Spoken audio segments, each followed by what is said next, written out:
The following episode was recorded in front of a live streaming audience on Saturday, December the 21st, 2024. You know who you are? Steeven is my name. Even Steeven. Will you say something, Steeven? Steeven or Else Media. You're listening to the Superman Super Show, episode number 85, The Spy Ring of Righab Bey.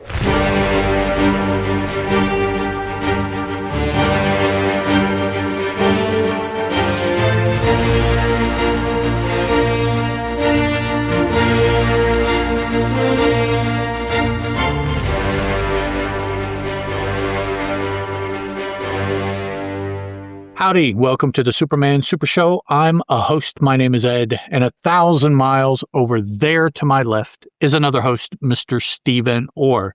Steeven, how the heck are you, dog? I am doing just fine. Cool beans. It's the end of December. We're rolling into Christmas. I'm not quite ready, but you know what? I don't think we have ever not still been shopping on Christmas Eve. Yeah. I think I would have to go along with that. Now, the importance of what I am after has diminished over the years. I have learned, the more major, more important things are already out of the way. Christmas Eve is the last minute stuff that I have forgotten, or the one more thing that I want to get, or something like that. So that has changed over time. No longer am I, I haven't gotten anything for my wife. Not that I ever did that. I fortunately was that smart early on. But, I know other people are like, I still haven't found. It's like, Christmas Eve might make that kind of tough, dog. It's a nice thing about having kids that are grown, because they understand. I told them the other day, I said, they know that when it comes to our finances, that it's basically going to be the last check of the month that I'll be using to purchase Christmas presents. Okay, they know so you'll have to put it off until, So they know that, I told them, I said, you guys will have presents to open on Christmas Day, but some of them, not all of them may be there. And so they understand that. Right. Okay, now, something I wanted to bring up, I want to tout another comic book publisher that I'm a big fan of. Okay. And I understand, given when folks are listening to this, that this has been occurring for a little while, but it's still not too late to participate. 2025 is the 20th anniversary of the publisher Boom.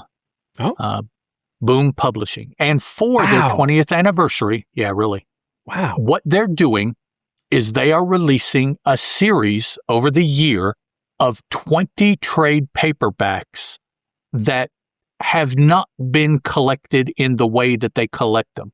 Most of them, I think all of them actually, are going to be hardbacks. So a lot of these trades have never been out in hardback. Some of the books have been traded before. Others are a compilation trade. Well, they would take two smaller series that maybe each had a trade, and they put both of them into one book this time. So I personally am looking forward to that, because I've always been a huge Boom fan. Now, what they did is these 20 series they chose to highlight their company over the next year. Looking and there are lists that they released a list, and then of course other news sites published the list. I wasn't able to discern anywhere or why over the particular series that they chose. Like I say, some of them have never been traded. Some have. Some are by huge creators. One is by Stan Lee. Others are just the normal pack of creators that Boom has used. Some of them are LGBTQ authors and stories. Some of them are not. Some of them are creators of color. Some of them are not. I mean, there is no through on all of the series that they've put into trades other than they're Boom properties, and they wanted to put them out in 2025. Those are the only true connections between them. So that is, I'm looking forward to that. And so some months, I mean, if you do the math, there's 12 months, but they're releasing 20 trades. So some months will have 2 or 3 books. Another thing that they're doing, all of these trades, hardcover, are $19.99. Nice.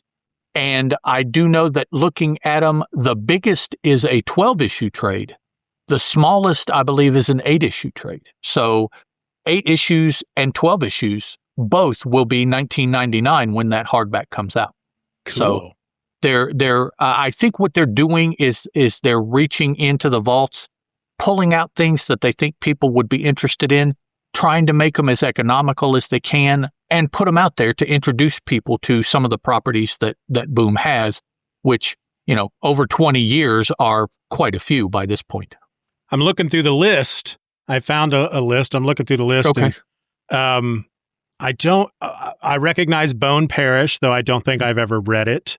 Okay. That isn't that by that's a Cullen? Yes, that's a Colin Bunn. Yeah. And I think near the end of the year is, I think, The Traveler. That's the Stan Lee concept. I don't know that he actually wrote it, but he came up with the concept of the character, and then whoever did write it ran with it. Yeah. But the only other one I recognize is from August, the Daymen Complete Collection. I think that's the only one off this list that I've actually read, and I really enjoyed those. Daymen is an awesome series. James Tynan, I think, has some stuff that is not as well known as what he's doing now. I think there's a Backstagers. Backstagers, yeah. That's a James Tynan or Tynian or Tinian. I thought I knew how to say it, but now I don't. I think it's Tynian. Yeah, because that's why his newsletter is called Tiny Onion. Tiny Onion, yeah. I try to remember that, but I don't. It doesn't always go through in time for me to say it, and then I'm like, no, that's wrong.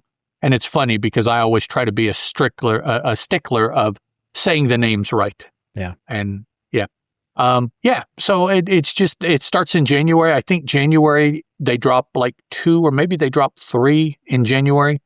And then every month is a $19.99 hardcover trade or more, 1, 2, or 3, for 2025. And most of them, for one reason or another, I could recommend. A couple of them just kind of didn't work with me, but maybe they would work with other people. But all of them are very interesting reads, particularly if you want to get away from superhero fare. Yeah. Even The Traveler, I don't remember being a superhero. So I don't think there are any superhero books on that list. Yeah, I don't know. Like I said, well, there's something called Hero Squared. Well, no, that is Keith a Giffen superhero, but that's a parody. So even that is like, Yeah, that was Mateus and Keith Giffen. Yeah, So the 80s post-crisis Justice League team, basically. Basically, that's what it is. The Bwahaha. It's without Kevin Maguire. And our podcasting associate, Chris Parton, is a huge fan of Hero Squared. Oh, yeah? So if anybody wants to talk about that, look up Chris and talk about it. He'll talk that series all day. Well, multiple series, and actually that is one that even has an associated limited series that does not bear the name of the trade. Hero Squared, there were 2 miniseries they put out, but then it branched off into a third book that had 2 issues that is supposed to be included in that trade too. So, yeah, this says it's got, let's see, Hero Squared Extra Size Special One Shot, Hero Squared 1 through 3. Wow, that came out in 2005, so that was one of their first ones. Right, yeah, that was early on. Hero Squared 1 through 6 from 2006. Hero Squared Love and Death 1 through 3, and the Planetary Brigade spin-off series, Planetary Brigade 1 and 2, and Planetary Brigade Origins 1 through 3. Because I think I started doing Just Another Fanboy in the end of 2006, and I know there were Boom titles I was reading at the time. The only one that comes to mind, Code Breakers, which was not a superhero one. It was like a couldn't even tell you who did it, but it was like government agency type stuff. Malloy Carey, Carey Malloy and Scott Godlewski. Yeah, it was a spy book. Cool. Boom. Yeah. Wow, 20 years. A lot of good stuff. Like I say, especially if you're looking for something other than superheroes. They've got a lot of, Cullen Bunn has done a lot of work there. Yeah. Of course, right now, probably Tiny Ian's Something is Killing the Children. Probably is the banner comic book coming from Boom right now. I'm sure some people would argue that, but as far as the mass public, I'm sure many people have heard of that book. Yeah, I need to get back into that one. I've read the first 2, maybe 3 trades 4 or 5 times. It's one of those that I remember, like, I'll use Paper Girls as an example. Okay. Started that series 3 or 4 times, got distracted, walked away from it, came back a couple months later, and I have one of those brains that's like, I have to start it back from the beginning again. Right, yeah. I don't remember a lot of this stuff. And finally, I got around to just taking a month and just reading through all of Paper Girls and finally got it done. And I need to do that. And I did that with Invincible. That was one of those that I started multiple times. I need to do it with The Walking Dead. I've never finished The Walking Dead. And I need to do it with Something is Killing the Children, though it's not done, right? It's still... No, yeah. It has taken breaks, and now it even has a sister book or a brother book, whichever way you want to go. And I think they might be getting ready to drop... There's at least a one-shot, and I don't know if they're going to wrap up that story in that one book, or if that is the start of yet a third ongoing series set in the same universe. Talking about books, another one came to mind right now that people might know of. There's a horror anthology that's coming out called Hello Darkness. And one of the stories that started in the first issue is by some wannabe writer named Gaiman, I think is his name. He has a story in that. So he sounds like he sucks. Whatever. He's British or something. I don't know what he is. Australian. Who knows? They don't have good writers coming out of Britain. No, not since the early 80s. We brought them all over here and taught them how to write. Wow, that's going to get a lot of feedback, isn't it? Yeah, sorry about that. So, alrighty, guys. Today, go ahead. Real quick, just for reference for people who are listening to the episode, it's December as we're recording. Yes. But... It is not December when these are coming out. As you guys are listening. So, a few of these trades have already been out. And I closed down the list, so I can't tell you what's coming out. But boom, 20 years. That's crazy. It's just... 20. It's hard to believe. And the cool thing for me is a gentleman, podcaster friend of mine, Chris Parton, and we were recording a show that talked about Boom books when they celebrated their 10th anniversary. Nice. So we were talking about them.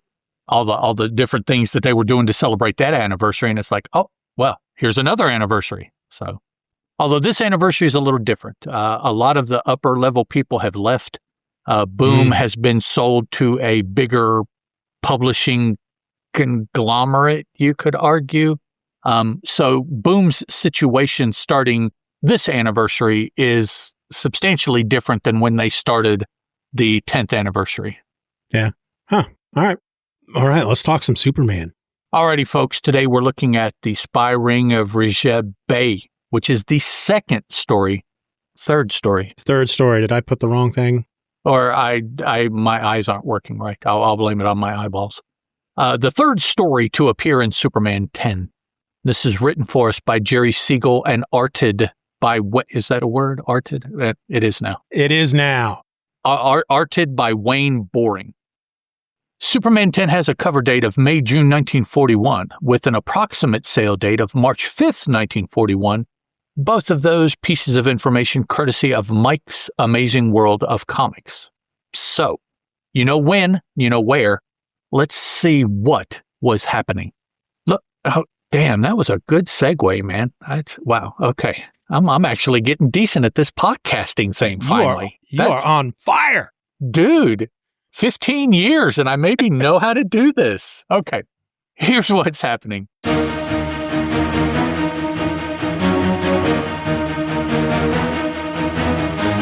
Lois investigates a phony astrologer who uses hypnosis to gain military secrets from officers visiting his parlor. Superman has to rescue Lois when the astrologer, Righab Bey, tries to kill her. Undaunted, Lois returns disguised and proceeds to get hired as Righib's assistant. Lois is found out again, but not before slipping evidence to Clark. Righab hypnotizes Lois into retrieving the documents. Lois shoots Clark while she's in a trance. He's unharmed, of course, and learns of the plot. As Superman, Clark stops the spies' operation and brings them to the authorities. Lois is then released from her trance without memory of any of the events. So, Steeven, what'd you think? This story goes to show how little they knew of hypnotism back then, or the power of hypnotism, I should say. And this is the second time, the second story since the Action Comics #1 that we've come up against a villain who is a hypnotist. Mm-hmm. Both times, I believe they were both Eastern in origin. Yes, yeah. Both times the guy wore a turban. Okay, yeah. And so the knowledge of hypnotism at this time is it's a Middle Eastern thing, and you can do pretty much. You can make somebody do anything you want them to do, right? Just simply by. Because in both of those stories, when somebody's being hypnotized, the guy just basically opens his eyes really wide, which they did a good job of showing in this, in this story. And then it's like, bam, they're hypnotized. You know, we don't see the pocket watch come out. You're getting sleepy. And count back to 10. It's just an instant, bzzz, boom, you're hypnotized. Now, unfortunately, they didn't show the little electrical bolts like you used to see to hypnotize somebody. And we'll go ahead and acknowledge, yes, some of the aspects of this story probably are not that they are not cool now, but they're just not cool. At the time, these are the way a lot of these things were written, and the way that potentially white males at the times thought of these things. We know that it's not the case. We know that it more than likely has never been the case, but that is the way it is represented here. We have nothing to do with that. We cannot change it at this point. So, yeah, and I never got. I mean, with the first story, and I don't remember what issue that was from. It was very early on, but that villain that was a hypnotist, he was of Middle Eastern descent. Mm-hmm. This guy, I didn't get the idea that this guy was. To me, he was just a white dude that put a turban on his head and could hypnotize. Despite his name, I don't know, I just never got the idea that he was of Middle Eastern descent. Though the fact that they're calling him Righab Bey, the fact that he wears a turban, the fact that there's a woman that comes in at one point that they refer to as wearing Oriental clothing, who is not Asian. She was not an Asian character, but his big muscular second also falls into this Middle Eastern or Asian trope kind of thing. So wearing the big pants and the vest without the shirt on, which is like straight out of a Looney Tunes cartoon. And we don't know per se that was his name. Right. That is the name that everybody used. We find out that his assistant wasn't that. Yeah. We found out that the female assistant, the big muscle dude, was not mute like he first came across. So what's to say that this wasn't just the dude's persona and his name was Frank from Toledo or so, we don't know. I got the idea. The idea that I ended up getting by the end of the story is that the hypnotist himself and all the cronies, they're just your basic organized crime dudes that are they're just grifters. Putting on exactly. Yeah. And that's all. Before you take us through the story, I just want to point out real quick, it's kind of a teaser for the next episode. The next story in this issue, the last story in Superman #10, is called The Deucalia Spy Ring. So I find it really weird that they have two stories in this issue dealing with spy rings, and it's the last two issues. Now, of course, these actual stories were never titled. So DC had to come up with titles after the fact. But still, the fact that we have the spy ring of Righab Bey and then following it, the Deucalion spy ring. Spies must have been really big for those couple of months that they were. Well, plus two, I mean, you consider this is the beginning towards the middle of 1941. So I'm sure that concerns of that nature are starting to ratchet up quite a bit in the general population, given what's going on in the rest of the world. So I would think that things like that will be coming up more and more for the next little while. Yep. All right. So once again, we have a half-page panel that kind of hints at what's going to go on later on in the story with a nice, deep-throated kind of radio-voiced narration box here, which I won't go into because I don't want to sit here and read to everybody. But I just mention it because there have been books in the past or stories in the past where the splash page did not necessarily I think this being the third story in issue 9, I think all three of these stories, the splash page has related directly to that story. So that's cool that they're kind of catch on to that. Yeah, and I think the last couple of Action Comics have done the same thing. So they've come up with a template here that I think works. With the splash pages, but the covers still don't necessarily do it. Sometimes they do, sometimes they don't. So even at the beginning of superhero comic books, the cover was intended to be a piece of art that grabbed your attention. Yep. Maybe not had anything to do with the stories other than the character, the stories inside. So with Action Comics, you could think, well, it could be any one of 7, 8, 9 different characters that would get cover space because of the stories. You would hope that in Superman's own book, at least Superman would be on the cover, and they've pretty much done that. So they're sticking to part of the formula there. All right, so we have Clark and Lois. Well, lost my place here. Walking around for some reason. Okay, yeah, they've gone to lunch and they're coming back to the offices of the paper, and they happen to pass Righab Bey's place. I guess it must be newer because they've never noticed it before, it seems to be. Yeah. And the only reason they notice it is because right outside someone is rushing away having left the establishment and bumps into Clark. And, Clark apologizes and Dude doesn't. And the whole scene is intended, I think, to show us that Dude was in such a hurry that he even lost any modicum of decency or common respect to pay attention to apologize to any of that.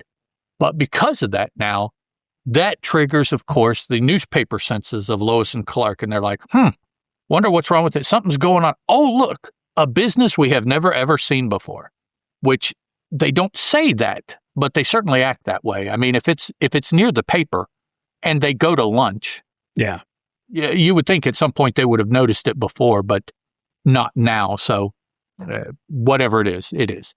So later on that day, Clark is working and he starts thinking about that whole interaction, the new sign, the new business, which is interesting because even though he's sitting there thinking about it, Lois decides that she is going to check it out. So both of them are interested, but they decide to handle their interest in different ways. Clark, of course, sits and ponders while he's going to write part of it or something, but he's sitting in front of his typewriter, and that's what triggers the I wonder juices. Whereas Lois is like, I wonder, as she's ringing the doorbell of the place to get in. So it's like, it's a great Lois moment because she recognizes the guy that bumps into Clark. He's a clerk in the ordnance division of the War Department. Interesting. She has those connections, but okay. Right. Yeah. Wow. That's a pretty deep connection there. Yeah. And that's when they're like, look up to see, well, what's this place that he's walking out of? And she says to Clark, Righab Bey astrologer. That's a strange place for a War Department employee to visit. Run along, Clark. I'm going to be busy. So she's decided right then and there, I'm going to look into this, but I'm doing it by myself. Hit the bricks, Clark. While she's there, does she ring the doorbell? Or does she even do that? Yeah, it says she does ring the doorbell. And in answer to that, the door just opens. Kind of that, spooky. It's an astrologer because of the sign. So you got to be kind of spooky and clever-handed about it. So she goes in and speaks to the gentleman that is the second of the Righab, and he is wearing a fez. Doesn't have a propeller on top. It's just a straight fez. Yeah. The muscle vest with no shirt and some kind of pants. We can't really see him. So it's that tropey Arabian kind of strong man kind of outfit that he's wearing. Yeah. So they have Lois sit down and wait over here, and she notices that there are other people waiting. The people that she notices, the one that we can see, okay, that's why. It's the wife of a general. So she recognizes somebody from the ordnance department. I don't know. And she knows enough about General Gerard that she recognizes his wife. So yeah, and I know that eventually the canon is that Lois's dad is a military guy. So she's like, okay. She grew up as a military brat, but they haven't established that at this point. But I wonder if, because of stuff like this, if that's where future writers got the idea. She seems to know a lot of military people. Could be. We have a chance right now to explain this by just saying this about her dad. But yeah, whatever is the case right now, she seems awful plugged into offices that maybe are above her pay grade. Yeah. As a reporter. So she's sitting here waiting, and she notices something. The narrator tells us the room seems close, right? CLOSE is close, not close. Atmosphere of the room seems close. Yeah, that's weird. Close. Okay. A wave of drowsiness creeps over the girl reporter. So she falls asleep, wakes up, immediately looks at her watch, realizes it's been 30 minutes. Checking out, doing the pat down because you're in a strange place and you fell asleep. She notices, at least that's what I do whenever I fall asleep. I make sure I still have my keys and my phone. She notices her purse has been rifled. Here, a girl in Oriental costume greets Lois. That's what the narrator tells us. That's what Steeven brought up about this young lady. We find out something very interesting about her a little bit later on. This is the visual cover on what they're doing, because she is dressed as the filmy Scheherazade kind of woman with she's dressed. Actually, I'm sure this picture was a little edgy for early 41 comic books, the young lady. A lot of leg. Yep. And torso. What is that called? Décolletage? Is that what it's called? The upper chest and a lot of skin. Décolletage. Yeah, something like that. Somebody out there can correct me. She's taken to Righab Bey, and I like how they've started doing this. They in the same bubble, they have thought and they have vocalization. And you can tell the thought because it will be broken out somehow. Here they're using parentheses. And it occurs several times in this story. Hasn't occurred overly often before now, but every now and then. But they really seem to use it a lot in this story. Several different people doing it. And, I like that because I think it's a much more economical way to do both than to have, you would have to make the panel bigger in order to get separate bubbles of all these things. So they only have so much space, so they do it both in the same action bubble, and they just break it up so that you can tell. So Lois and normally they would, if Lois was by herself, they would just have her speaking her thoughts out loud. We saw that. We see that a lot in the last story. But when you got a situation like this where they're face to face, she can't say what she's thinking out loud because obviously he'd hear her. So I agree. I like how they do it this way. I know that the first time we ran across it, I was really confused by what was going on. But you pick it up real quick. It's not that hard to figure out what's going on.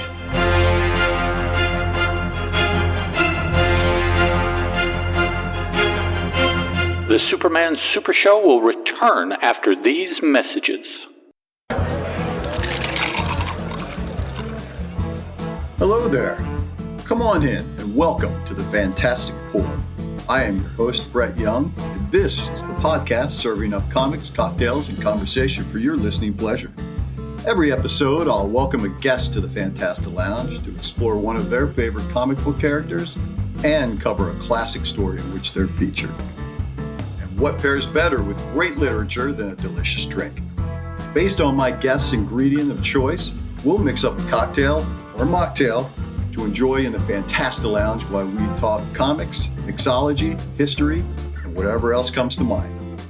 So join me every month for the Fantastic Pour. Open for business by the Fire and Water Podcast Network.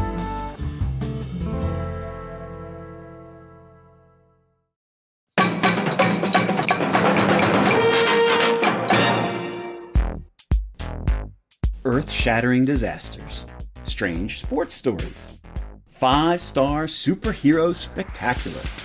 What do all these titles have in common? Well, they're all Bronze Age DC Comics, of course, but they are all also special. My name is Paul Kien, and I'm the host of the new podcast, DC Specialcast. In the 1970s, DC Comics published a number of catch-all titles, like DC Special Series, DC Superstars, and others. These comics varied wildly in content, quality, and even format. Each episode, I will be joined by a guest to explore one of these special comics. So join me for DC Specialcast, coming in 2025, only on the Fire and Water Podcast Network.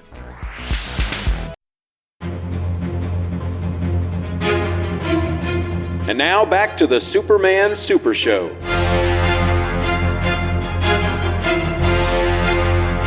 Yeah, after you see it a couple times, you're like, okay, now I see what they're doing. Because, yeah, like you said, it's obvious that you can't say because then they would hear it. So, so they interact, Lois and Righab Bey. Lois puts on an act. She's a lot more with it than... I don't necessarily know why she felt that she had to really try to be gullible, but that's what she's doing. She's playing dumb, let's say. Yeah, especially since she does. She doesn't do it for very long. No, it's during this first interaction that after he says a couple things that she plays along and then ends up going, all right, enough of this crap, So, yeah. Yeah, why was this ordnance division dude here? Which is like, okay, that's going to get you an answer. Okay. Yeah. It's like, just confront them directly and they'll just fess up right away and you'll be like, yeah. And what's funny about that is back to that first page when, Lois decides she's going to look into this. She makes Clark leave. She didn't want Clark along. And we see Clark in the office. He's speaking his thoughts out loud because he's alone. And he has this hunch that Lois is, as he puts it, Lois is about to engage in her favorite sport, getting into trouble. Yeah. And that's exactly what she does here, because Lois, it's the thing I love about Lois is that she's not afraid to sit there in front of two obvious bad guys and just, she's by herself, but she's not afraid to go, look, I know you guys are doing criminal activities and I'm going to tell the world, and just doesn't assume that, especially after the multiple times she's done this in the past has been kidnapped. She just keeps doing it. She just doesn't care. Here we find out that the big tough guy's name is Raj, or at least that's what he's referred to. R-A-J. I assume that's how it's pronounced, Raj. So Righab Bey tells Raj to escort the young lady, where. She knows too much. She's asking too many questions. So Raj takes her to, I guess, just another room here. And here's a couple other thugs that are just waiting, I guess, to be used. I don't know, just soldiers in the army here. The three of them dump Lois in a laundry basket, which to me it looks like a trunk or a like metal box. Yeah. But they say Lois, or the narrator tells us, Lois is forced within a laundry basket. Soiled clothing is tossed upon her bound figure. that just brought nasty images to my mind. I mean, just the word soiled. Yeah. It's like, wow. It's one thing to say that dirty clothes. Dirty laundry, yeah, okay. Yeah, but you use the term soiled. Soiled, and it just opens up a lot of connotations that... Oh, poor Lois. Yeah, you immediately start kind of holding back the vomit, you know? Yeah. We also learn here that Righab Bey is not the brains of this operation. Right. He has a boss that he reports to because he had to clear getting rid of Lois. Yeah. So. Yeah, he can't make that decision himself. Asking questions about Greg. Yeah, so no indication who the boss is, name, or anything, just that there is one. So they dump her in the laundry basket, and dump her in a van and take off. They're going to do something with the dirty laundry, I guess.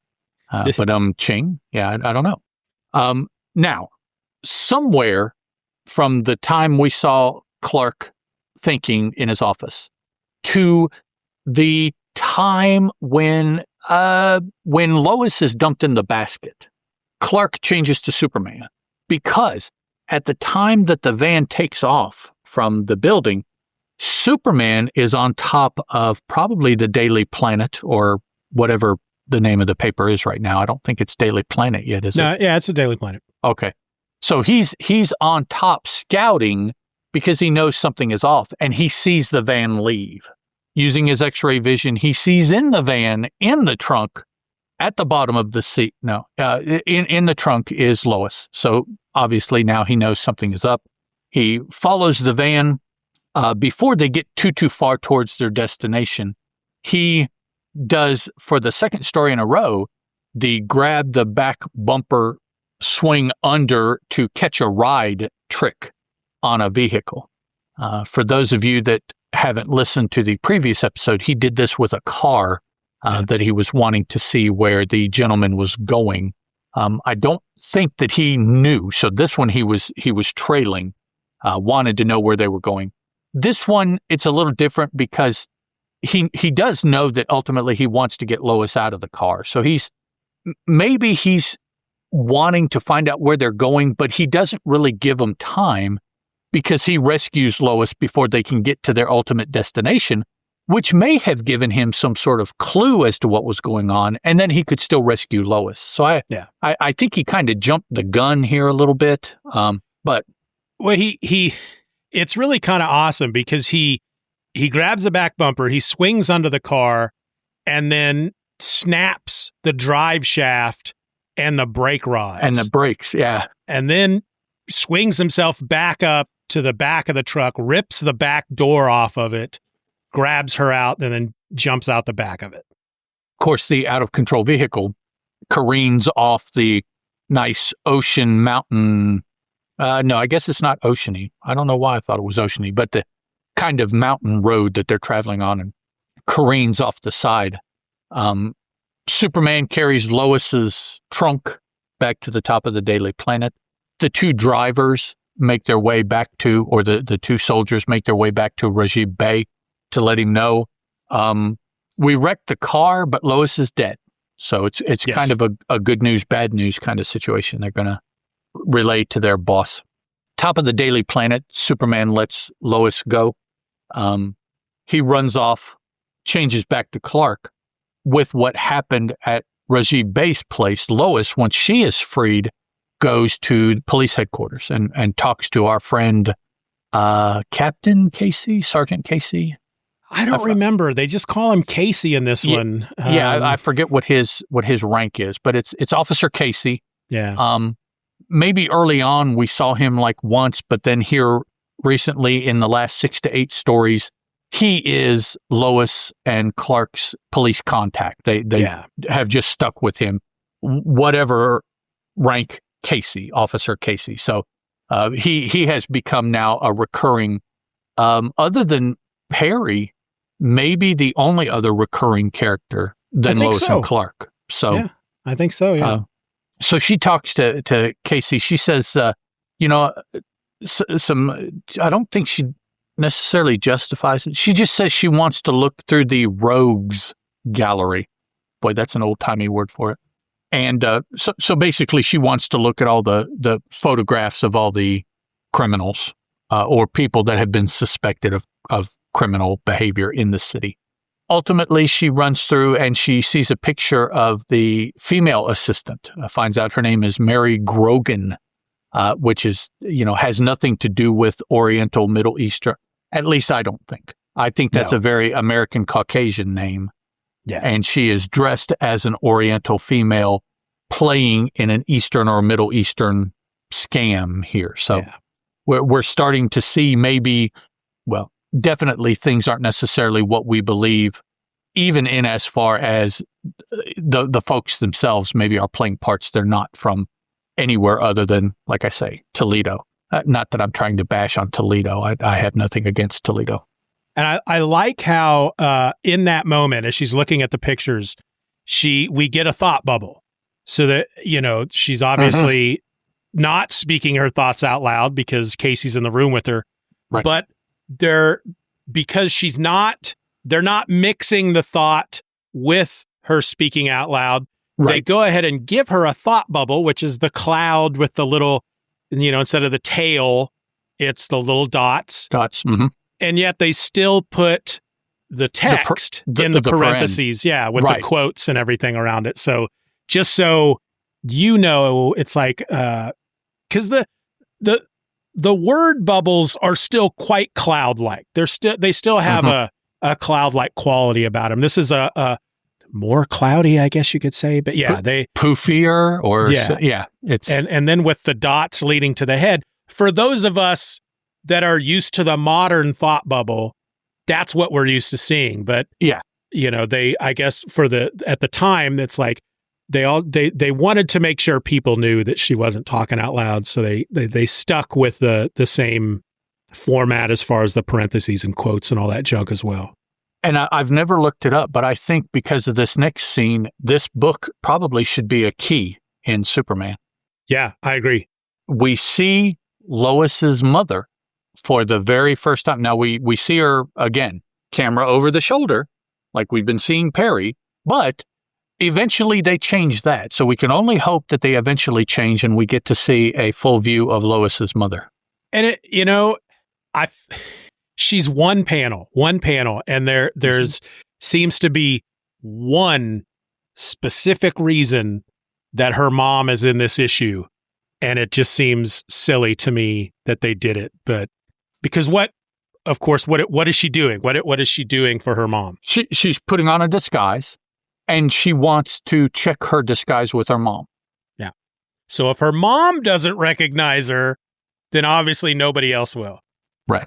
That's they introduce her mother just for that. Just for that one thing. Yeah. But we do know now. I would assume that must mean that her mother lives in Metropolis because she wouldn't have traveled halfway across the country to check this. So mom must live close to wherever Lois is, which then is close to where Lois is going, wearing this getup, because if it were a long way away, it would mess it up. So all of this must be in close proximity to each other. Yeah, and because it's just that one panel, and because they tell us that we are in Lois's apartment, I got the idea that her mom lives with her. Lives with her, or at the very least, got to live in the building. Yeah. And she called her mom, hey, can you come up here for a minute, down here for a minute? And so it's like they live real close together. And of course, her disguise is literally just a different set of clothes. Yeah. She didn't even put on glasses. It's a black, which we know would be the key. That works completely. That's the infallible disguise. But she just put on different clothes. I was reading, what was I reading? Probably, I think it was a Spider-Man book the other night. And somebody made mention of wanting to disguise themselves, but unfortunately they didn't have any Clark Kent glasses on them. So was it 90s? Was it a Todd McFarlane? Because I feel like I read across that recently. He might have done it, but no, it's a contemporary Spider-Man. Yeah. So now Lois goes back to Righab Bey's office, the business, the astrology business, and talks to Miss Grogan, or the Oriental, and that's an assumption. It said she was wearing Oriental garb. It didn't say that the individual was Oriental, although in my defense, the very first panel on this page, I think she is drawn with an attempt at Oriental features, but the subsequent panels where she shows, perhaps not. So I don't know, maybe just a difference in art, or I don't know what happened. But good. Well, I was just going to say, of course, we're using the word Oriental only because they did in the issues. Yes. That was the preferred word back then. It goes to this whole kind of side issue that all of these individuals are trying to be something they're not. And my contention is not only are they not that, but they are North American, Caucasian. I mean, they are absolutely not that, as opposed to some sort of plant individual from that region of the world who is just a bad guy over here.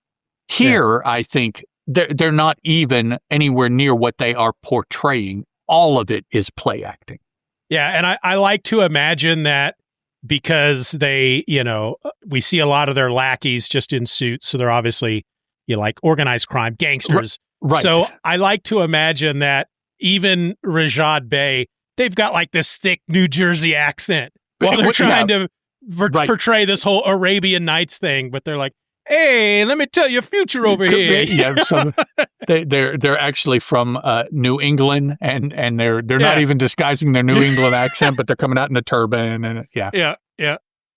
So Lois goes back to the young lady she saw, tells her, hey, I know you're this Miss Grogan. I know what you're wanted for.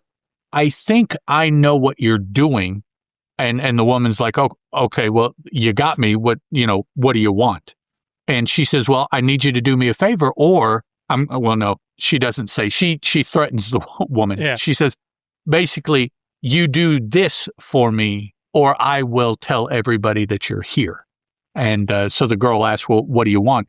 And basically, Lois just said, hey, why don't you go on a vacation and introduce me to your boss and tell him I'm a good replacement while you're on vacation. So that happens. And of course, Righab is like, I don't know you from Adam. Why should I? And the girl is like, oh, no. We were in the joint together. So we're two bad guys that served at the same time. So of course you can trust her. And I'm like, wait, that is the absolute reason to not trust him, because if you're just as crooked as she is, anyways, I guess what among thieves, honor among thieves. It's like, so, if they did time and you did time, that means because I trust A, I can trust B. Yeah, that means you're aces. Yeah. So that's all the proof that there is. Right. Yeah, that's all they need. She served with me in prison, and he's like, oh, okay, yeah, you got the job. That's all he needs. And they do a weird, this writing trope here where kind of like on a TV show when somebody is on the phone and you can't hear the other side of the conversation. So the person on screen is kind of repeating what the person so rather than, so Lois tells the woman, all right, just resign from your job, give it to me, and I won't turn you in. And so the very next panel, Lois and the woman are there with Righab Bey, and he is saying, what's that, Mary? You're leaving the city for a while and want this girl to take your place while you're gone? There's no reason at this point not to have her say, hey, boss, I'm leaving for a while. I want her to take my place. Yeah. Why have him say that? Yeah. There's no, it's a weird, because they're not saving space. They're not saving time. I don't know. I thought that was kind of a weird, that is kind of weird. I don't know why. Yeah. It's like, and she's in the scene. Yeah. I mean, they drew her. So it's like, well, if she's there, why not just have her say that instead? Yeah. Maybe the position of the word bubbles, maybe that, I don't know, that kind of threw them off because they would have had to stack some word bubbles there. Yeah, I was going to say, because all three of them talk. Yeah. So I guess rather than having Mary talk twice and maybe confuse things. They had him talk and her talk. Yeah. So, so she does. Mary takes off, and Lois starts scoping things out. She wants to get more information on Righab. So she's looking around. She finds a locked file cabinet. It is locked, but she picks it, and she finds some information about important or prominent government officials. So she takes it. It's like, oh, well, this is the proof I'm after. So she keeps it. We see Clark ringing the doorbell to get in, and he is thinking bubbles, dots, thinking, but his thoughts are in parentheses also. So this whole thing they have decided is how they're going to relay thought as opposed to vocal, is do all of this. Eventually, it gets shortened, like Steeven was saying, until the bubbles are a little different, and then the connection between the individual and the bubble really tells us what it is. If the art is drawn, or not the art, I guess maybe that's the letterer. I don't know who draws the bubble, but if the bubble is drawn correctly. Now, I will say, on occasion, I have seen that there is no difference in the kind of bubble, and you have to kind of figure out which it is. I mean, if you even care to know for sure. A lot of times it doesn't matter per se if it's thought or spoken. It's just an info dump for the reader. And, it's like, well, it doesn't matter. Yeah. So. And I love that Clark, because he's there because he's been looking for Lois. He knows that she's obviously going to do something to get herself in trouble. And so he's checking there because he can't find her anywhere else. And he just assumes that she's a prisoner.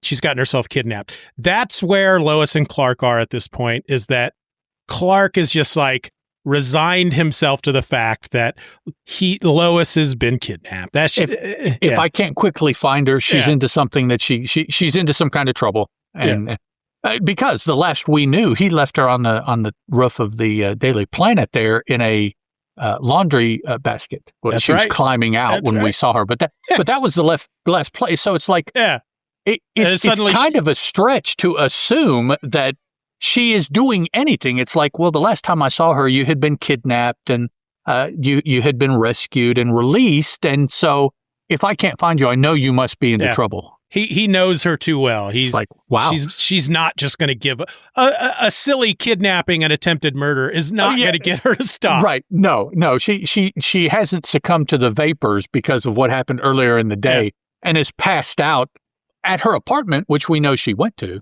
It's like, no, I don't know where she is, so she must be in trouble. I've got to find her. So, it's kind of like whenever, Lassie comes running up barking, there's trouble because that's the only time they have Lassie do that. So, so she is there. Clark comes in. I guess he's just given entry by somebody and decides to, somehow she is inside, he is outside. Then they are in the same room together. There's one panel in between that, but it's just of Lois. So it's like, so somehow she was in there searching around. She found some stuff. Then we cut to Clark, and he's wanting to get into the building, so he's ringing the doorbell, thinking something. We see Lois. She heard the doorbell, so she knows, I need to stop what I'm doing. Somebody's about to come in. And I guess maybe she is the one because she is the greeter, but Raj has been the greeter up to now, not the female companion. So he must be at lunch. Yeah, maybe Raj went on vacation with the Mary. Maybe they're a couple and they both went. I'll have to watch and see if we see Raj again. But he does come back. Yeah. Oh, okay. So she must let Clark in, and they're a little. I guess Clark doesn't recognize her, does he? No, he sees right through her disguise. Yeah, she's got a really good disguise on, and she treats him like another customer. Yeah. He pretends to not recognize her, but he says, but he does recognize this disguise. Okay. Yeah. Why not just, okay. I don't know. To move the story. Yeah. It's okay. So she goes and tells Righab Bey that somebody is here to see him, and it's the Daily Planet reporter named Clark Kent.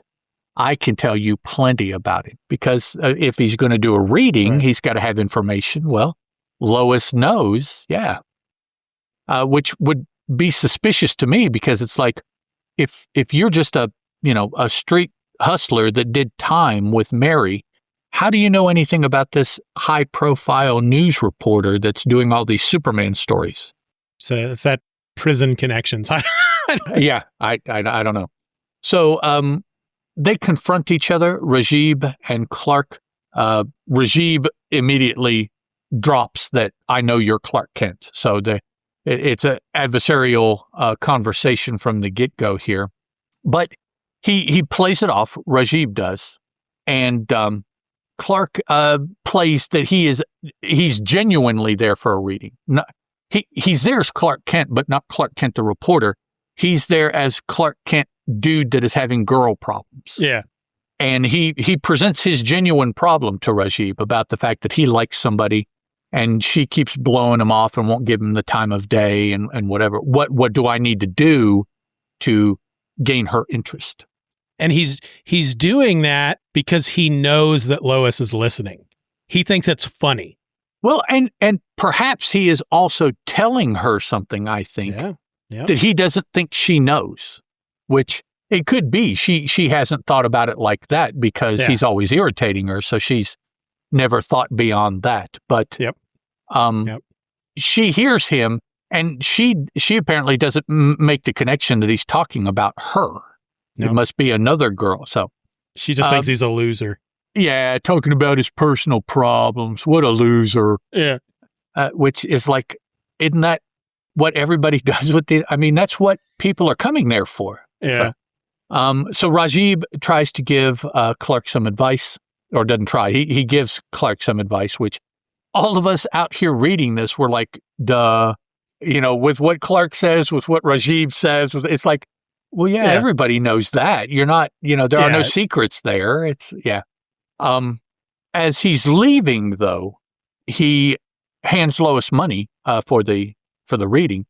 And in the interaction, she gives Clark the papers that she stole from the cabinet.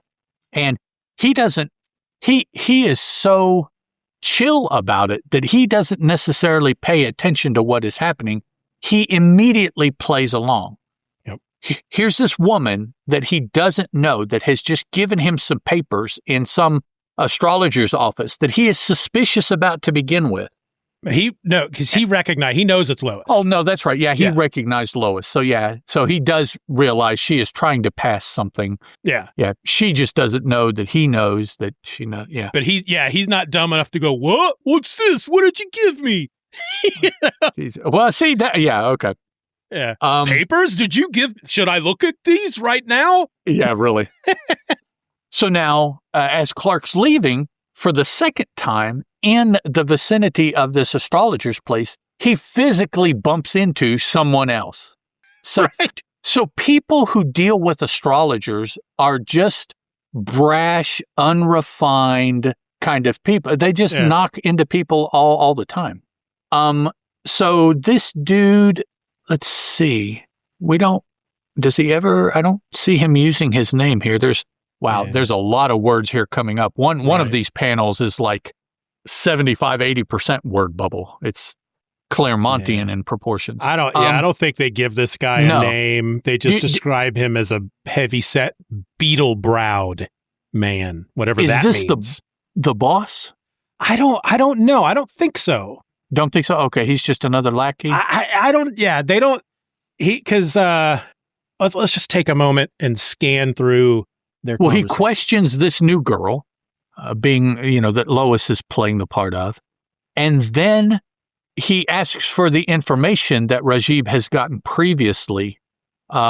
He might be War Department dude. I bet he's the boss. Yeah, he might be the boss. They don't come out and say it, but it sounds like he's Righab called on the phone to clear what to do with Lois, because he's basically as the thief, the things that he has stolen, which is information, he is giving to this person, and I can't imagine you would just do that to somebody else in the mob. They have to have some kind of weight, or you wouldn't give them your booty that you have gotten for. Yeah, there is a moment here because Lois is eavesdropping as there's Raj. They're talking. Raj grabs her, and we find out that he can speak when he says, "Caught the new girl snooping, boss," which I at first assumed he was directing that toward Righab Bey. But he's kind of handing her to the other guy. So it could be, boss could be him. Yeah. So now Lois is definitely in trouble. She's caught. Again. Yeah. So now the gentleman that came in, who is dressed all in green with a nifty little green derby on, starts checking around, and he's like, "Oh, hey, wait a minute. You know, there's some papers here that should be here that are missing. I bet she had something to do with it." And she says, "Well, I don't have them." And Righab is like, "Well, that's okay. You can say whatever you want. I'll get the truth out of you." And there's something, because, all right, so she's got this disguise on, right, that not even her mother can recognize her. Right. Clark recognizes her right away, but her mother doesn't. And nobody else seems to recognize her. But the moment that Raj shows up, grabs her, hands her over to the boss, for some reason, nothing about her has changed, except for maybe, no, that little hat thing. She's still wearing that. Nothing about her has changed. And yet, Righab Bey immediately, she's got a disguise on. That's Lois Lane. Now he recognizes her. That didn't make any sense. So, Lois Lane, missing papers, something's up. He does the whammy with, here, though, you talked about the big, here he doesn't have the big eyes. He does the other thing, which is the squint and concentrate. Yeah. And I said there were no like electrical bolts, but there is kind of a thing pass, you know, the I'm watching you kind of drawing here. And she's hypnotized. That's it. She tells him whatever he wants to know. "What did you do with the papers?" "I gave them to the reporter Clark Kent." Logan Misiak, and Logan, I apologize if I've mispronounced that, said, "When Superman is done right, he's the greatest superhero, period." Can't necessarily argue with that. I mean, he is. I can agree with that. I think the depends on what each of us consider is Superman done right. Well, Superman started most of it. He didn't necessarily, I don't think, start it all. I think you could argue, but he started most of it. So if he is the progenitor of most superheroes, then chances are anything that we think of as what a superhero does, chances are Superman did it first, way back in the 30s, 40s, 50s, whatever we're looking for. But he is the blank man in the room, smartest, strongest, best looking, whatever you need him to be. So yeah, it's hard to argue that for sure.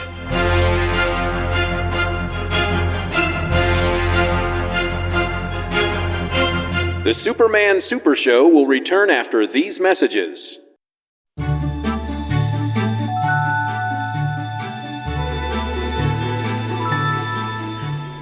Beginning at the ripe old age of 4 years old, seeing Star Wars for the first time, I became obsessed with the movies. What they were, what they did, what they meant. I turned that obsession into a career, climbing the filmmaking and storytelling ranks as a screenwriter, author, and television maker. Now, I'm taking you on a journey through the cinema that defined my generation, Generation X, in the Celluloid Heroes podcast. Examining the landmark films of the era from the well-known to the obscure, to the unexpected, charting a history of cinema growth over the past 50 years, and looking forward to where it's going next. Celluloid Heroes is part memoir, part film analysis, and part exploration of the last 50 years of cinema through a Gen X lens. From the suburban adventures of Star Wars and E.T. the Extraterrestrial, to the Reagan-era cinema of The Right Stuff and Red Dawn, the sunny nostalgia that isn't of Back to the Future and Stand By Me, the year Generation X broke big with Reservoir Dogs and Dazed and Confused, the cautionary Los Angeles center tales of L.A. Confidential and The Limey, the last great golden age of blockbuster filmmaking with The Fellowship of the Ring and Pirates of the Caribbean, and concluding with the mournful ruminations of Inside Llewyn Davis and The Irishman. Celluloid Heroes will take a deep look at the themes, makers, and cultural context of this diverse array of films, and try to determine just what makes them so special to filmgoers filmmakers, and to this fan in particular, as I chart a life through the movies that inspired me. It's also something of an autobiography of this young film fan who became a filmmaker himself, charting the good, the bad, and the ugly of a life in the creative arts with all of its triumphant moments and bitter defeats along the way. My name is Brad Abraham, and I welcome you to the Celluloid Heroes podcast, a proud member of the Long Box Crusade podcast network. Catch us monthly, and I'll see you there.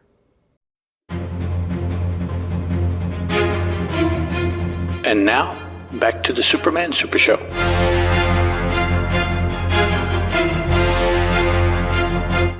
So they gave Lois the whammy. She told him that Clark had been there. She gave the papers she stole to Clark. Next thing we see is her leaving. Shortly after, Lois departs from Righab Bey's establishment alone, it tells us. And the narration kind of did something with the with the type there, so to highlight the word alone. So we see a panel of her walking, and then another narration panel. Arriving at the Daily Planet, she seeks out Clark. And we see her confronting Clark. I believe a girl at Righab Bey's place gave you some papers. They're for me. So she gave them to Clark, and now she's going back to reclaim them. When she gave them to Clark, she wasn't her, right? She was in disguise. But now that she wants them, it is her. She's not in disguise. But she's still, it's like she's still trying to play up the fact that the girl wasn't her. Yeah, right. And Clark doesn't know this. Wait here, I'll get them, Clark says. And then we see that, that's pretty straightforward. She just comes in and says, hey, I think somebody gave you something that is supposed to be for me. And he's like, oh, yeah, I think they did. Hang on. Now, though, as he's getting the papers, he's thinking, these papers indicate that Righab Bey is involved in a great spy ring. I wonder what she's going to do with She's going to write an article, Clark. Yeah. Why is that suspicious? That you were given some kind of secondhand information.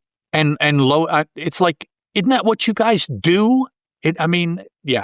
Now, this is funny for a couple reasons. Here you are, he's handing the papers over. Well, as he's handing the papers over, apparently Lois carries a sidearm in her purse. Or at least she was given one by Righab Bey. Because she pulls it out and she shoots Clark. Okay? My only assumption can be that she must have been told to get the papers and kill Clark, because she doesn't shoot him in the leg or shoulder. She doesn't gut shoot him. Nope. She shoots him in the face. In the face. That's hardcore.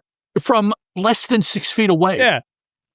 She would never have forgotten this for the rest of her life if she had actually accomplished this. Right. I don't care if she's hypnotized or not.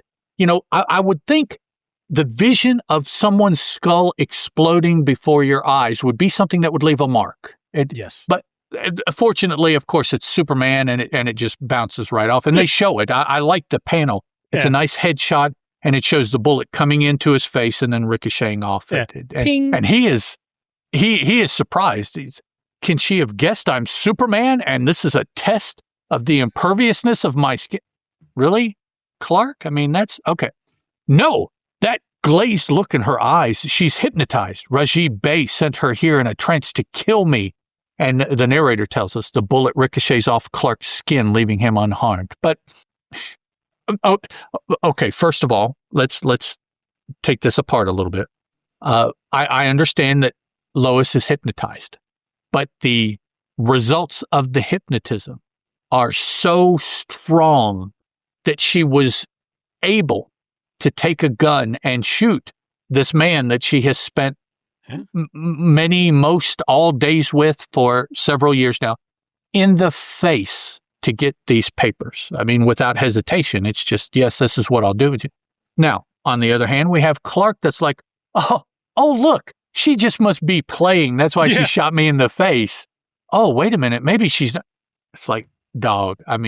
If someone is going to shoot you in the head, I would say they are serious from beginning to end. Yeah. There's no other possibility. It's not accidental that somebody pulls out a handgun out of their purse and aims it at your head and pulls the trigger. That is not, there's no, maybe they meant, no, they meant exactly what happened.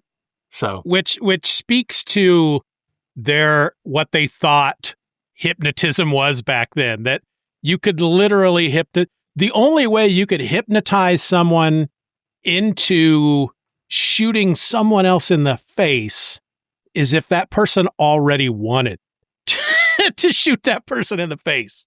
But it would take much more than hypnotism. Right. It would take a whole different kind of programming. Exactly. Just hypnotism isn't. Exactly. Yeah. But yet here, all he does is, bzz, stare into her eyes and giving her Lois Clark's reaction is, let's say for a second that it really was Lois is not hypnotized. She's decided that she thinks that Clark is Superman. The fact that she would test her theory by shooting him point blank in the face. I mean, if I was Clark at that point, I'd be like, all right, bitch, be crazy. No doubt. We are done. Yeah. This is it. And then the narration box, the fact that they have to, that the writers felt that they have to tell us.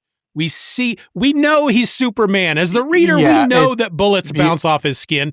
We can see the bullet bouncing off his skin, and yet they have to double down and tell us, oh, by the way, the bullet bounced off his skin.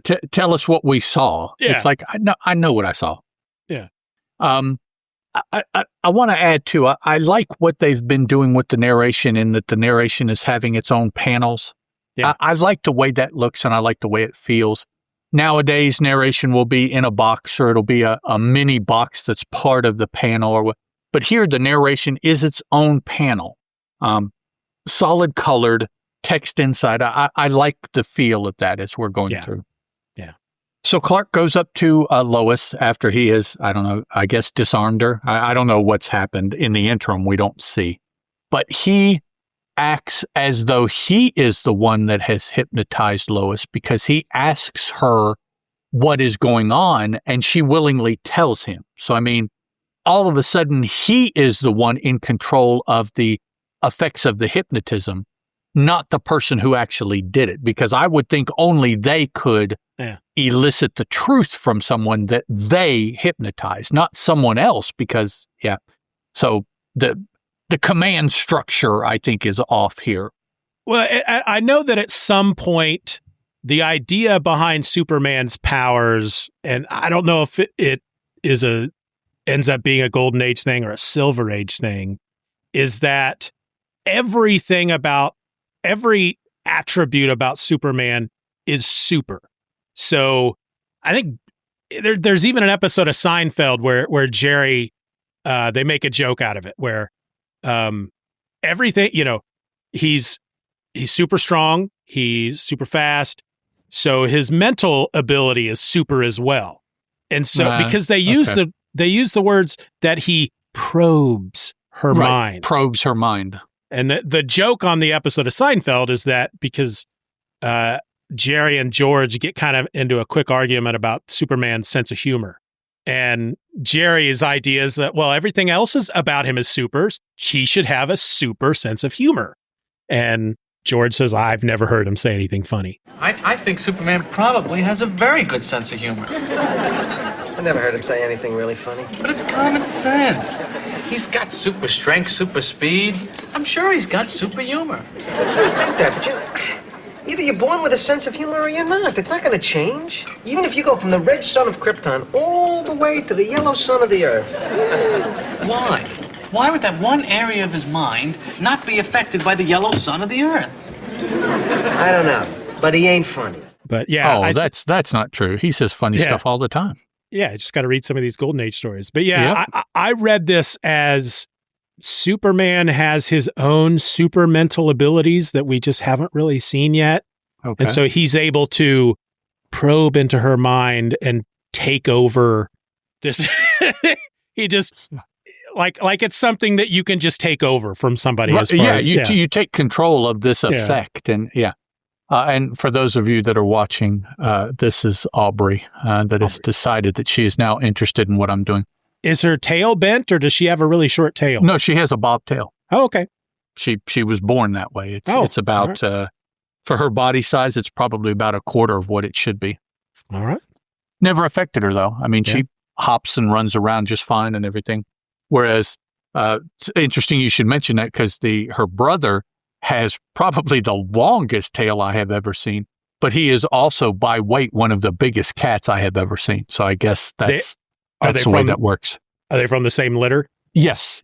So it's like took what was hers and gave it to him. he got part of her tail. She was just left with a little bit. Yeah. That's funny. So he asks Lois, what's going on?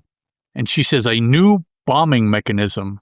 Carter, Righab Bey, their men are about to raid the safe of the Ordnance Department for its plans. So now the story has come full circle. She said that she recognized the dude that initially bumped into Clark in the, third panel of the story, worked in the Ordnance Department. So now we see that Righab Carter. Is Carter that dude's name? I guess he's the dude in the green hat. Yeah, that must be Carter. Okay. So, but they are not the ones that are at the Ordnance Department. Maybe the guys at the Ordnance Department are the two soldiers that put her in the laundry basket and were driving her off somewhere. But we cut there and we're told, and then we see that the bad guys are wearing, they're wearing not just gas masks, but their hands aren't covered, but it almost looks like they're in some sort of protective gear, but just the suit. They have suits and ties on, but their head is completely covered by what they're calling a gas mask. It's not just a mask. Yeah. So they're there, and one of them is holding, to me, it looks like the thing that you use to smoke bees with. You light a fire in it and you puff out the smoke, and it looks like that. Now, I have also seen at some point blowtorches were designed with the same sort of design. But to me, when I see this, it's the beekeeper's smoke gun that they anesthetize or dull bees with, is what it looks like. That's exactly what I thought it was. Okay, now, having said that, it is a gas gun of some sort. Now, I automatically think back to in DC in the Golden Age is was it Sandman? It wasn't. What was it? Sandman that ran around gassing people with the mask on, putting them to sleep. Close to the same time. He might not have started yet, but that gas gun looked completely different than this. His looked more like just a pistol, right? Whereas this looks like some sort of industrial thing. So they've gassed the people in the office here. We cut to Superman, who is running to the rescue. Literally, he's in the sky, but it looks like he's running. And now he's diving towards the War Department building in Washington, D.C., I presume is where the War Department would be. And I mean, that almost looks like the Washington Monument maybe in the background. Maybe there, and maybe that's what they're telling us, is that this is D.C. that he's in because the Washington Monument is there. He breaks through. I don't know that he breaks through. He gets through a big steel bolted door. Apparently it wasn't shut because he doesn't destroy it or anything. Goes in, tells us the guards overcome by gas. Fortunately, the gas has no effect on me. It looks as though I've come, it looks as though, THO. It looks as though I've come not a minute too soon. He runs up on one of the soldiers. They recognize him. Now, I went into a long thing last episode about this. Not recognizing this individual by this point.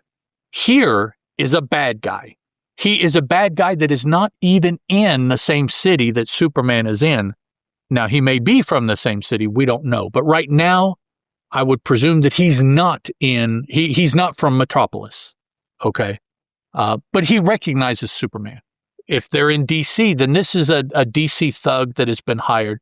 And he recognizes Superman from whatever cities away that Superman didn't get to DC very often, although here before too long, he probably will start showing up in DC more often because of world events. But needless to say, the dude recognizes him, calls him by name, Superman.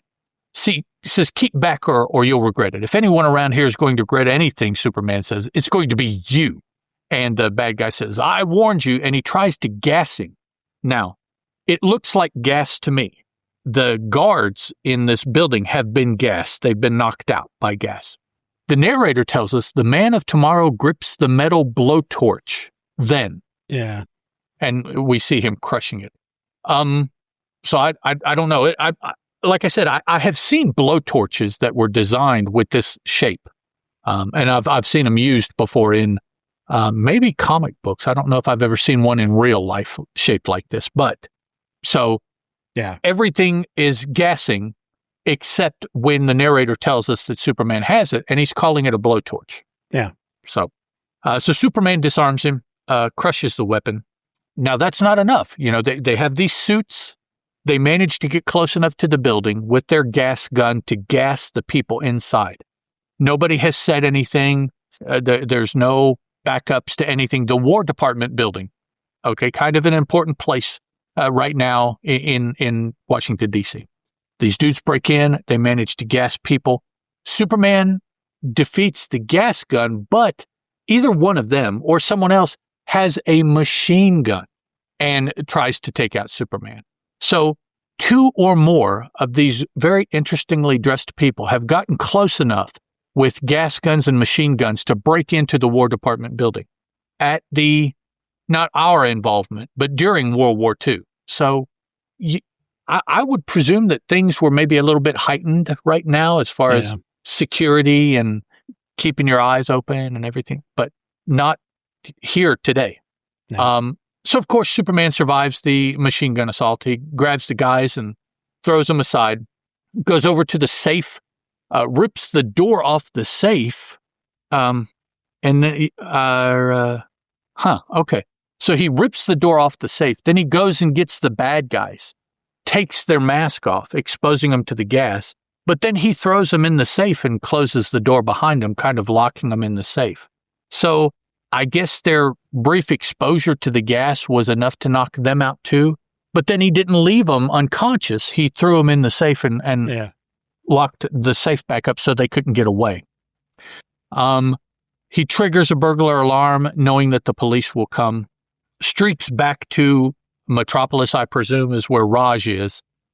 He busts past Raj to talk to Righab Bey, and now who I'm going to call Carter. It's the only other name that's been given, and this is the only other person that we have seen. So I think it's pretty easy to presume that this is Carter. Yeah. So he confronts the two of them, Superman does. Now here, Righab tries to whammy Superman with the big eyes. His eyes get real, and he's drawn that way. Before he squinted at Lois, I guess because he needed just a little bit of the juice to get her. Yeah. Here they don't say anything about recognizing him as Superman. So other than maybe the difference between male and female, he decides that he needs more juice because he's dealing with a male. So he opens his eyes up, lets the full juice come out instead of just a little juice with the squinted eyes. Big eyes, stand still, don't move. And Superman kind of goes rigid, messing with him. And then he's like, oh, no, I'm kidding. And he runs up and grabs him. It didn't affect him at all. He played him. I don't know why. I guess to increase the tension for us readers. It's like, oh no, did it work? Yeah.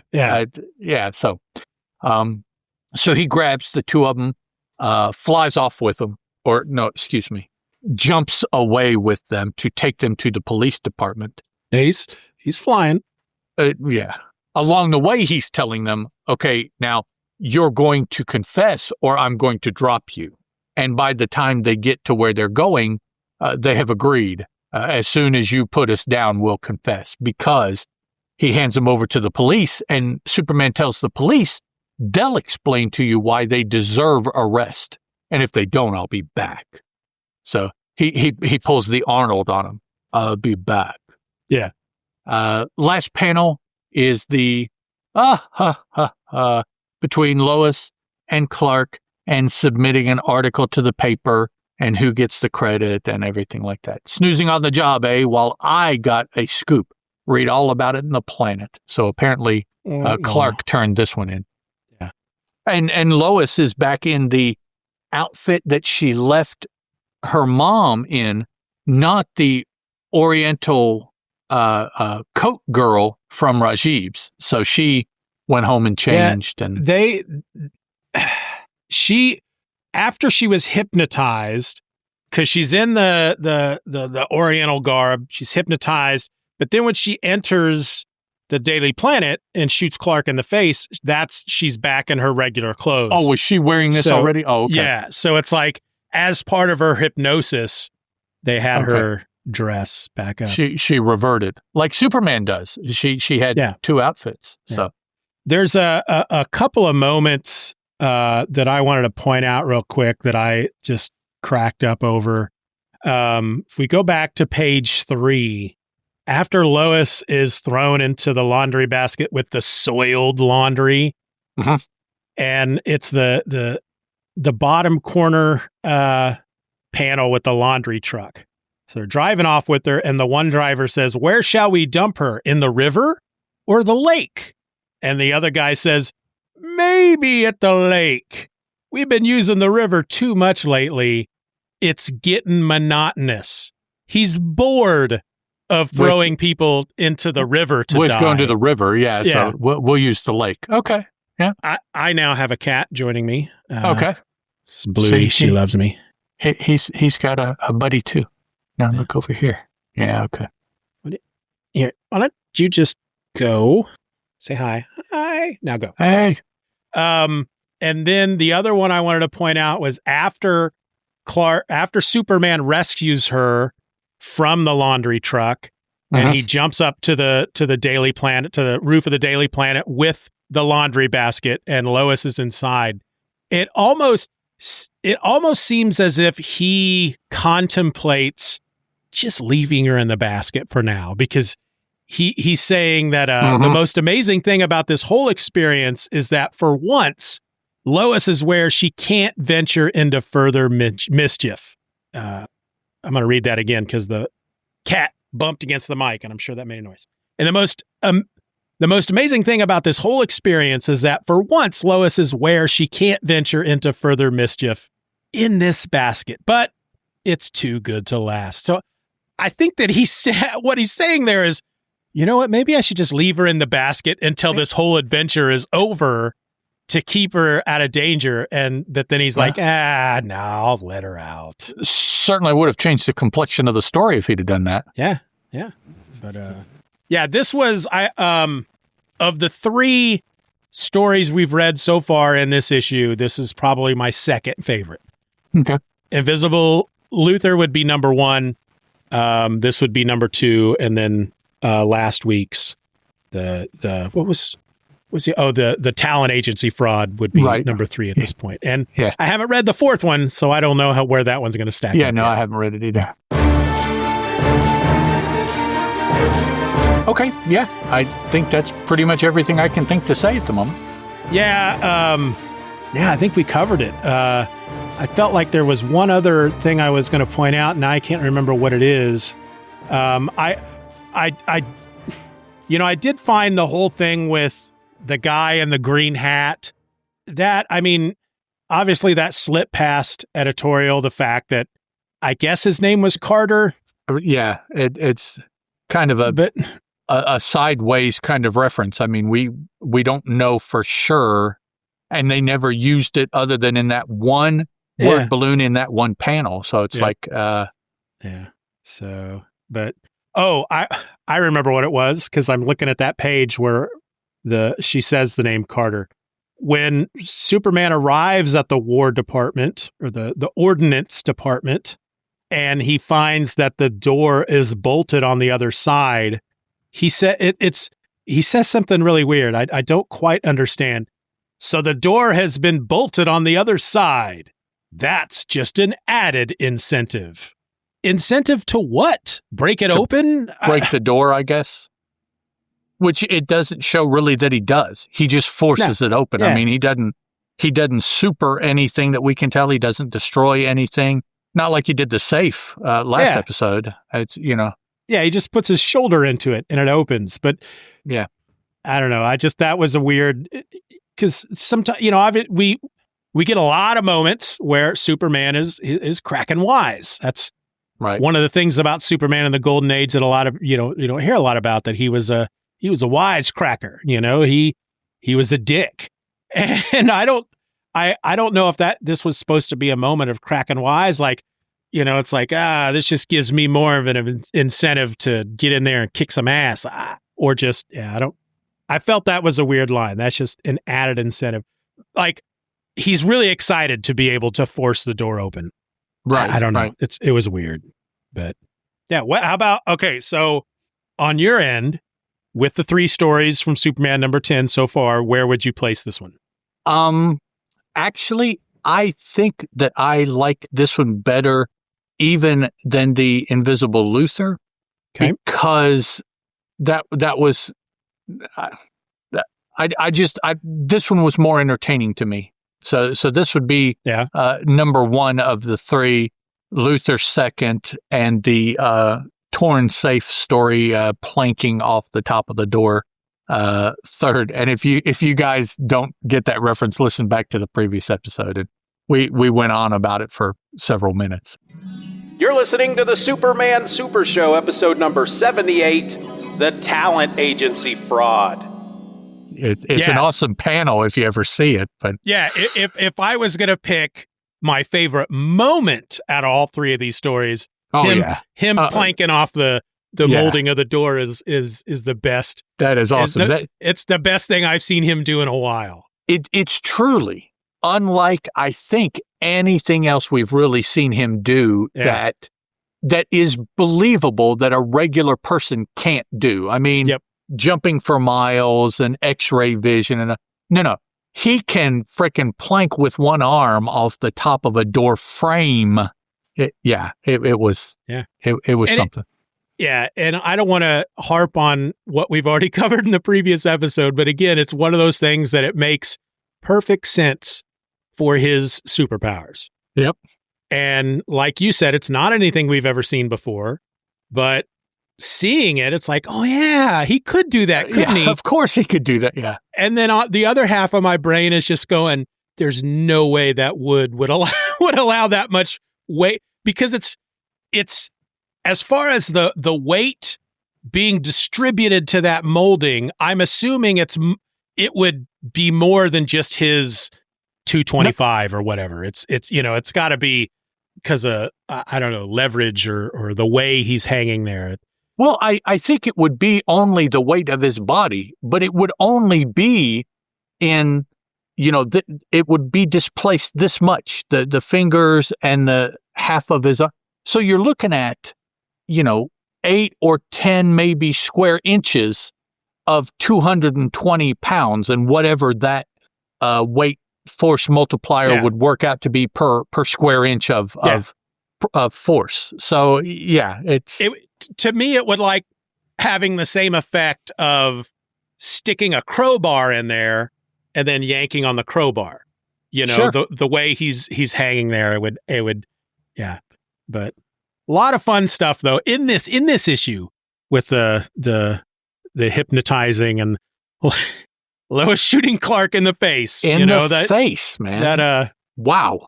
And the panel with the bullet bouncing off his cheek, because he does look kind of pissed off, right? There's you almost look at that, and at first glance, it almost looks like he's bored. Right. There's this, another bullet bouncing off of my face. You're going to shoot me in the face. But at the same time, he almost looks like, did she just shoot me in the face? Like he's trying to hold himself back from reaching out and smacking her. Yeah. But that might be the panel, my favorite panel of this. For this issue. Okay. That's fair. But yeah, I think that's all I have to say about this one. Okay.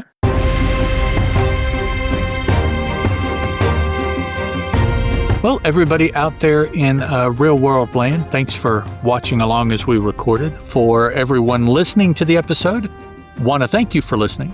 And remember, till next week, I'm Ed, that's Steeven, and this has been the Superman Super Show. Ciao. Bye.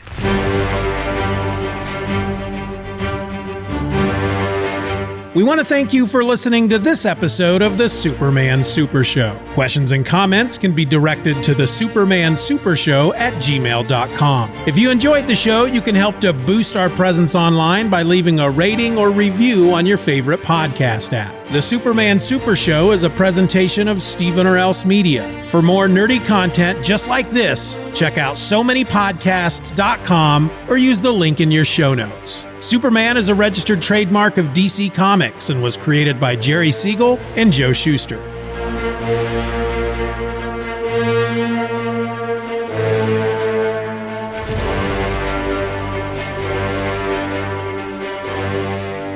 Superman is a copyrighted feature appearing in Action Comics magazine. Oh, but wait, there's Superman. He'll save us. Superman! Superman! Wait, where are you going? Oh, to hell with him. We'll have to deal with these marauders ourselves.